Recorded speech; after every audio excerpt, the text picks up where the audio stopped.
My name is Ilene Winkler. I started working in 1974 for New York Tel as a switchman at East 38th Street, and at the time of 9/11 I was working in Pearl Street in the Network Operations Center, and I retired at the end of that year. I was called in, I was on evenings, and so I was, I guess they called me after the second plane hit. Well, at the beginning, we had to stop the calls from going into the Trade Center exchanges because I think everybody who knew somebody who worked in there was trying to get a hold of them. And then we had to stop traffic from going into West Street because the switches at West Street, were demolished. And we just, first of all, if you looked out the window, if you went out into the hallway of the building, you could see the fires.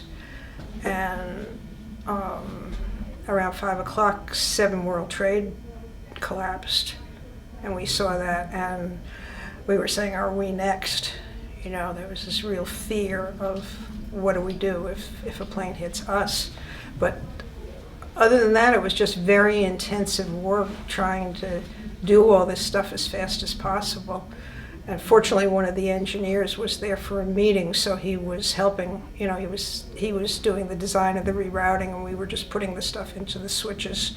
This was a remote monitoring center where I worked. Yeah, I think it did have a lasting effect because I've been very upset the last few months thinking about how it's 20 years and thinking about all this again and thinking, how are we going to commemorate this in the middle of a pandemic? We can't just let this day go because so many people died and so many people were, just so traumatized by the whole thing. Once I went over to West Street with my foreman and a couple of other people. We drove over to bring something over there, and people were standing and cheering and applauding on the street, and we're like, we feel like imposters. We're not working at the pit, but I guess, we were working and we were experiencing it and everything.